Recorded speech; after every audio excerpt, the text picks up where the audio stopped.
Ayu Ting Ting jatuh kala manggung, Raffi Ahmad dan Nagita terseret. Satu insiden terjadi pada pedangdut Ayu Ting Ting kala manggung. Hal ini malah dikaitkan Raffi Ahmad dan Nagita Slavina. Memang, Ayu Ting Ting selalu jadi sorotan. Kejadian apapun yang menimpa Putri Aya Ozak ini jadi perhatian. Satu di antaranya kala mengisi acara Indosiar. Kejadian tak mengenakan dialami Ayu Ting Ting.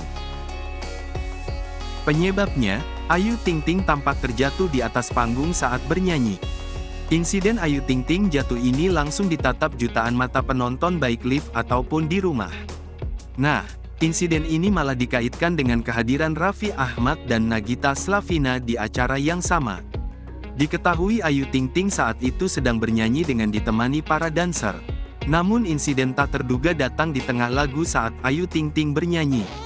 Ayu Ting Ting terpeleset saat melangkahkan kakinya lalu jatuh hingga terduduk.